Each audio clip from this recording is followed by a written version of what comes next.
Bonjour à tous et à toutes, je suis Nina Guénaud, je suis une sage-femme hospitalière et je suis également thérapeute en médecine complémentaire. J'ai divers diplômes universitaires autour de la périnatalité, du stress et l'anxiété.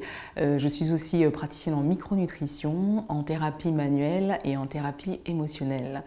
Je vais vous présenter ici un petit cours autour de l'endométriose justement et comment est-ce que les thérapies complémentaires qui peuvent accompagner la personne atteinte de cette pathologie peuvent venir être justement un complément assez intéressant pour son parcours de soins. Lorsqu'on est atteinte de cette pathologie, le parcours de soins va être très important. Je vais souvent prendre du temps pour établir avec les patientes ce que je vais appeler avec elles un cadre de soins. Ce cadre de soins est justement constitué des personnes qui vont être de proximité, des soignants de proximité et des soignants saisonniers qu'elle va pouvoir voir de manière ponctuelle, par exemple son chirurgien. Lorsqu'une personne rentre dans un parcours de soins assez compliqué dans lequel on retrouve cette notion de douleur, l'écoute va prendre une autre forme. Je mets un point sur ce mot puisque c'est vraiment un petit peu à la base de tout l'accompagnement et donc l'écoute va venir accompagner ces patientes qui sont souvent avec des émotions assez compliquées à pouvoir les appréhender et justement être au mieux de leur forme par rapport à leur pathologie. Lorsqu'on est atteint d'endométriose aussi, tout ce qui va être profil émotionnel devient donc très intéressant, va permettre d'établir en quelque sorte ce profil émotionnel avec la patiente et lui permettre de pouvoir vivre au mieux ces zones de transition émotionnelle douloureuse lorsqu'un changement se propose à elle et de ne pas être en résistance.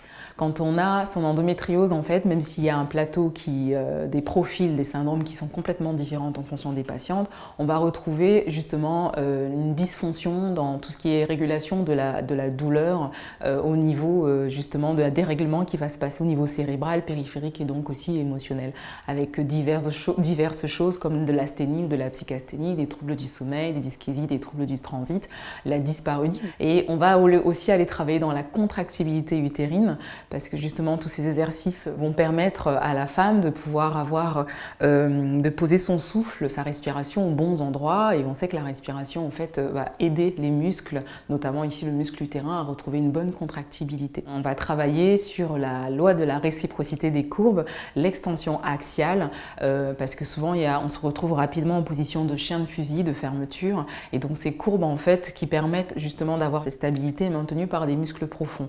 Et ce qui est assez intéressant, c'est de savoir que ces muscles profonds qui vont permettre la stabilité vont être situés au niveau du plancher pelvien, du transverse abdominal, du diaphragme, du muscle de la gorge aussi. Quand je parlais tout à l'heure de la psychasthénie, on va retrouver des patientes qui vont avoir une dysphonie, qui vont parler très doucement comme ça parce qu'elles sont fatiguées. Et toujours dans ces lois de la réciprocité des courbes, souvent on va avoir une extension et une flexion lombaire qui est perdue parce qu'il y a des douleurs au niveau du petit bassin. Pour peu que le diaphragme soit atteint, ce sera la même chose. Donc ces muscles profonds, si on fait un cours et qu'on n'y prend pas soin, le cours certes nous fera du bien, mais on ne sera pas dans la visée thérapeutique des postures. On va juste rester dans un cadre où on a une posture qui va être antalgique qui sera maintenu dans cette forme-là parce qu'on est dans un plan sagittal et donc il y a un tassement au niveau des organes du transit aussi et des organes qui sont dans le petit bassin. Vous verrez dans les postures que je vous proposerai un petit peu, j'expliquerai un peu plus ça. Ça va être par exemple de retrouver son réflexe orofécal, c'est-à-dire je mange et puis une demi-heure par exemple, 3/4 d'heure après, j'ai envie d'aller à la selle. Et ce réflexe orofécal est très en lien aussi justement avec les muscles du plancher pelvien mais notamment avec le flux instinctif. Lorsque ce réflexe est réétabli, c'est-à-dire qu'on n'a plus de troubles du transit, pas de constipation ou de diarrhée, en fait la patiente va être capable de pouvoir avoir un flux qui va être régulier pendant ses règles, c'est-à-dire à 10h30 par exemple, à 15h et ainsi de suite. Elle aura vraiment une contraction utérine qui va évacuer ce sang qui sera beaucoup plus efficace. Donc ça, et puis vous allez retrouver en efficacité aussi par exemple, je parlais du sommeil, vous aurez le sommeil, vous aurez aussi tout ce qui va être la libération des neuromédiateurs qui va être assez intéressant. Et de ce fait-là, la personne a sa sueur. On oublie beaucoup de transpirer en Occident et en fait la sueur est très importante parce qu'elle va aussi être un égonctoire assez intéressant puisqu'on sait bien que le stress, il y a plusieurs éléments qui jouent quand on atteint l'endométriose. Le stress oxydatif va aussi participer, les excès de sport vont pouvoir favoriser ce stress oxydatif qui est aussi un peu délétère et que effectivement lorsqu'on a une pratique de yoga où le système parasympathique, son tonus est bien établi, il est plus facile de pouvoir avoir une alimentation qui sera moins délétère, qui sera plus nutritive. Les nutriments seront facilement absorbés parce que le péristaltisme il est présent. L'inflammation de bas grade qui sera au niveau des intestins, qui va limiter justement l'absorption de la sérotonine, sera plus efficace. Donc bien privilégier une pratique de yoga qui vous permet d'avoir des états de relaxation rapides, ce qui sera plus facile pour le thérapeute que vous allez voir après, par exemple l'hypnose qui est aussi efficace, l'ostéopathe. Si je vais voir un ostéopathe et que je suis complètement crispée, il n'aura pas accès au tissu. Et c'est ce que je vous disais avec les patientes que j'ai. En général, je les vois en yoga, je fais un massage et ensuite je fais la séance d'acupuncture. Donc le yoga n'est pas constitué que de postures, contrairement à ce que beaucoup de personnes peuvent penser et croire. Il y a une vraie philosophie derrière tout ça qu'on va pouvoir adapter au profil émotionnel de la patiente. Et derrière cette philosophie, on a justement aussi tout ce qui va être asana, pranayama. Les asanas, c'est des postures. Et plein d'autres éléments, par exemple le retrait des sens, pratyahara, qui va venir proposer ici à la patiente pour se reposer profondément, de moduler les sens. On sait que lorsqu'on est très fatigué, je vous parlais justement de cette psychasthénie et cette asthénie qu'on retrouve chez les femmes, les personnes atteintes d'endométriose et souvent aussi chez l'aidant, le couple, le conjoint, le partenaire de vie, on va retrouver une fatigue émotionnelle souvent présente ainsi et c'est important justement de savoir qu'on va pouvoir venir moduler, travailler ça avec les outils du yoga en ayant établi le profil émotionnel de la personne et en s'axant sur tout ce qui va être philosophie du yoga. Vous retrouverez, je pourrais mettre des références, des livres qui sont intéressants à ce sujet-là. Donc les asanas, les pranayama par exemple, le pranayama c'est le travail respiratoire, il y a plusieurs types d'exercices. Je vous en proposerai un. On va venir ici moduler la douleur en créant dans le corps de la personne qui pratique une diminution des substances inflammatoires, des libérations d'endorphines. Ça va améliorer les fonctions viscérales. Donc par exemple, si on a des troubles digestifs, le péristaltisme est ralenti, on va retrouver ici avec les postures de yoga, des torsions, la respiration, on va aller remettre un élan dans cette zone du corps. On va aussi avoir un sommeil qui va être un peu plus profond. Quand on pratique une bonne séance de yoga, finalement dans la journée, on va facilement gagner un cycle de sommeil. Et quand on sait qu'avec la fatigue et tout ce que la douleur peut entraîner au niveau émotionnel, c'est quand même assez intéressant de pouvoir gagner 1h30 de sommeil pour pouvoir en faire autre chose. Et puis on va aussi avoir les aspects émotionnels qui seront abordés durant une séance de yoga à visée thérapeutique, en essayant justement de travailler sur la cognition et comment la personne comprend, ressent ensuite dans son corps l'impact de ses émotions pour ne pas être dans des états de surréaction mais plutôt d'abréaction. On va pouvoir aussi, avec la méditation, venir ici travailler sur l'adaptation et toute cette notion de catastrophisme où on retrouve souvent des patientes qui ont des comportements de kinésiophobes parce qu'elles ont peur de déclencher la douleur en se comportant de telle ou telle manière. Quand on pratique le yoga, il y a effectivement plusieurs formations. On peut se former en 2 jours comme en 5 ans. Je suis dans l'expertise de cette discipline puisque j'ai plusieurs diplômes universitaires et donc avec des échanges avec une institut de recherche en Inde qui va la dame. Et il devient donc très important de différencier ce qui va être un yoga traditionnel, un yoga moderne, un yoga adapté par exemple à une personne qui a des douleurs de dos avec un yoga à visée thérapeutique. Dans le cadre d'un yoga à visée thérapeutique, celui qui va être abordé dans les accompagnements pour cette pathologie qui est l'endométriose, on va vraiment travailler de manière globale avec l'environnement de la patiente. Plusieurs éléments vont venir concourir et je parlais justement de cette notion très importante d'établir avec la personne son cadre de soins, dans lequel il y aura justement tout ce qui sera alimentation, tout ce qui va être les facteurs qui vont venir moduler sa gestion de stress et le yoga va venir ici aider à ce qu'elle puisse aller rencontrer les autres professionnels de thérapie complémentaire. Pratiquant moi-même l'acupuncture et les massages, je sais très bien qu'il sera plus facile d'avoir une personne qui a un corps qui respire, qui se mobilise correctement pour que je puisse justement poser mes aiguilles pour que ce soit un peu plus efficace puisque ces aiguilles passent au niveau justement de la peau et des fascias. Le yoga va pouvoir justement aider pour tout ce qui est trouble de la sexualité, ça va vraiment aider aussi pour tout ce qui est fertilité. Il y a des études qui montrent que ça double la chance de pouvoir être enceinte jusque 2 fois plus de chance en étant justement dans une pratique de yoga de couple. Je vous parlais justement de toute cette notion de trouble musculo-squelettique et de la stature, la posture que va adopter la patiente, la personne qui est malade. Quand on va pratiquer le yoga, c'est important de savoir que si on a une pathologie et qu'on pratique le yoga avec des postures dynamiques, puisque c'est possible, on va pouvoir aller créer plus de résistance au niveau de son corps et on n'aura pas les effets d'un yoga qui va venir travailler sur le système parasympathique de manière plus efficace. Donc je conseille souvent d'avoir un travail de cardio par exemple à côté et que ce travail en fait de cardio et de musculation soit plutôt fait justement avant une séance de yoga qui peut être très courte, 20 minutes, 10 minutes, ça suffit déjà. Et ben c'est la même chose, essayez de placer vos outils de yoga parce qu'ils sont nombreux, il n'y a pas que les postures comme je disais, avant par exemple un moment qui est important pour vous, que ce soit un rendez-vous avec votre chirurgien ou alors une personne qui vous accompagne en thérapie complémentaire. Voilà. N'hésitez pas si vous avez des questions, je serai ravie d'y répondre. Donc je vous laisse aller visionner les 2 vidéos que je vous propose justement pour vous montrer qu'on peut aussi faire du yoga des doigts qui est assez efficace.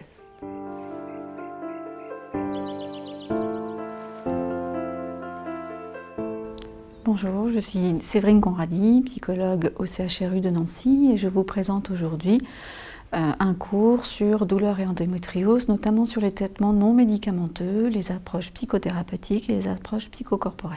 Alors, pour faire le lien avec les autres cours que vous avez eus, on va juste reprendre quelques éléments autour de l'endométriose et de la douleur chronique. L'endométriose apporte donc des douleurs pour une partie des problématiques. Ces douleurs peuvent être de durée, de fréquence ou d'intensité variable. Elles peuvent être également ponctuelles, répétées ou devenir chroniques.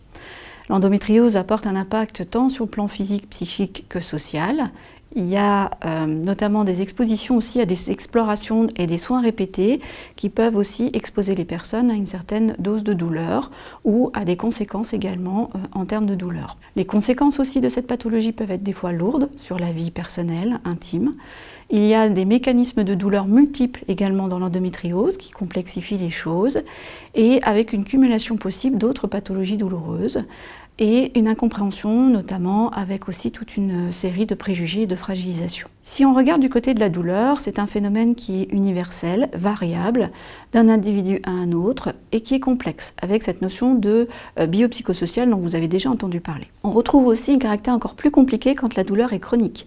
Parce que du coup, il y a un impact du temps, il y a des conséquences qui vont devenir des causes et qui vont renforcer les douleurs et des modifications intrinsèques à la problématique douloureuse. Le syndrome peut avoir plusieurs niveaux de complexité et des mécanismes multiples induisant des thérapies multimodales et un accompagnement. Donc il y a un intérêt majeur à prendre en charge la douleur de l'endométriose pour limiter notamment les effets de chronicisation ou le fait de devenir une douleur chronique. Il peut être intéressant du coup d'observer ce qu'il peut être possible, notamment en s'intéressant aux dimensions psychologiques en jeu dans la problématique douloureuse. Si on regarde justement du côté psychisme et douleur, on voit qu'il y a un versant déstabilisateur possible du psychisme.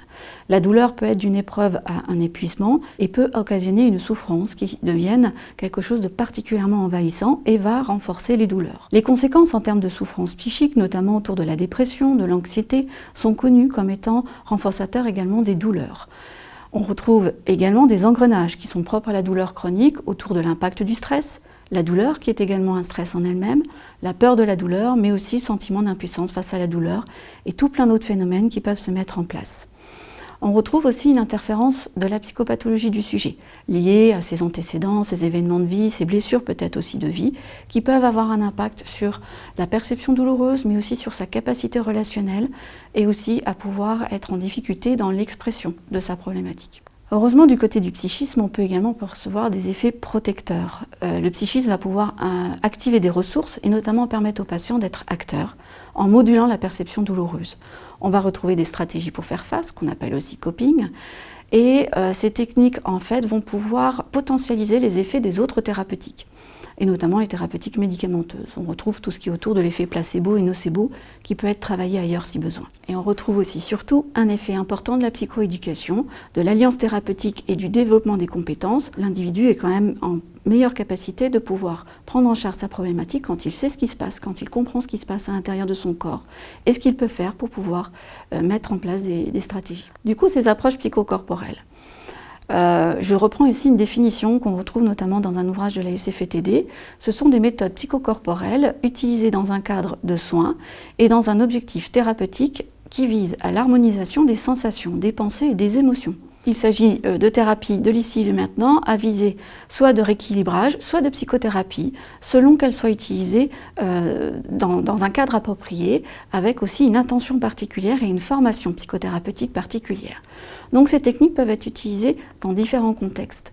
Mais ce que l'on remarque, c'est qu'il y a donc une multiplicité des approches.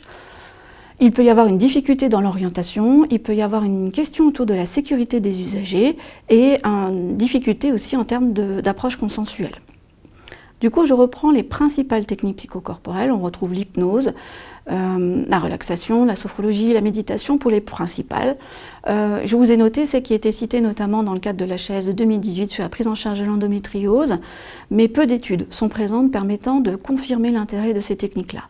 Par contre, cliniquement, notamment en consultation douleur, mais aussi en clinique de la douleur d'une manière plus générale, ces techniques sont tout à fait pertinentes et on peut supposer qu'elles pourraient aider les patientes confrontées aux problématiques d'endométriose. Donc ces techniques psychocorporelles, elles ont un effet intéressant parce qu'elles peuvent aider sur le moment, notamment en diminuant la charge liée au stress, et en pouvant aussi augmenter la capacité ou la sensation de capacité à agir sur la problématique.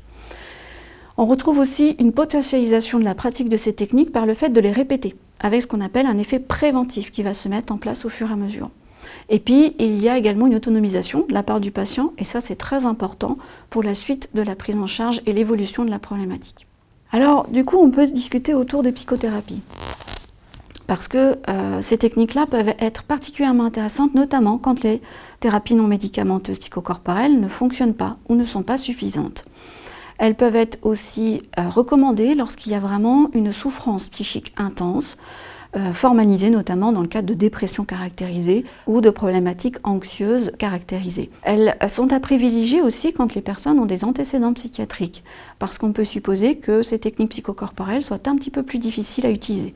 Elles ne sont pas contre-indiquées, elles nécessitent toutefois que le professionnel soit formé d'une manière particulière. Je rappelle ici ce qui est autour des principes de base donc de la psychothérapie. Elle se base sur une évaluation psychologique et psychopathologique experte et sur une très bonne connaissance des modalités et processus psychothérapeutiques et psychopathologiques. On retrouve donc cette psychothérapie faite par 3 types de praticiens, psychologues, psychiatres et psychothérapeutes inscrits à l'ARS, et elle permet de mettre au travail les difficultés et les conflits traversés par le patient. Elle vise à l'élaboration en vue notamment d'un soulagement de la souffrance psychique du sujet. Donc pour chaque référentiel théorique, on retrouve donc des processus psychothérapeutiques différents. Je vous cite ici les principales, mais du coup il peut être intéressant dans chaque approche de pouvoir avoir un intérêt dans la prise en charge de la douleur. Elles n'agissent pas au même endroit, elles n'agissent pas de la même manière, mais elles peuvent être intéressantes par rapport à l'activation de ces ressources et de ce qui peut être proposé aux patients. Et notamment, elles peuvent être tout à fait particulièrement intéressantes parce que dans le cadre de douleurs chroniques et notamment dans le cadre d'une problématique d'endométriose, on peut être amené à retrouver beaucoup de problématiques similaires qui peuvent donner lieu à des prises en charge en psychothérapie. Je pense particulièrement à tout ce qui est autour du deuil, des carences, mais aussi des psychotraumas et les remaniements identitaires et tout ce qui est autour de la filiation qui peuvent être aussi particulièrement sollicités dans ces problématiques. Donc en conclusion, ce que je voulais aborder dans ce cours-là, afin notamment que vous puissiez découvrir un exemple de thérapie psychocorporelle avec ma collègue, je voulais revenir sur l'idée qu'il était important de prévenir les douleurs, de favoriser un accompagnement le plus précoce possible et de définir des parcours qui pourraient être aidants pour les patients. L'idée est aussi donc de s'appuyer sur les ressources déjà utilisées par le patient et ouvrir sur l'investissement de nouvelles ressources, notamment par les thérapies non médicamenteuses. Et du coup, on retrouve là aussi l'intérêt de la psychothérapie et notamment d'une évaluation psychologique et psychopathologique. Elles peuvent être particulièrement recommandées dans le cas des situations complexes ou lorsqu'on est en échec thérapeutique ou avec un soin complexe. Merci beaucoup.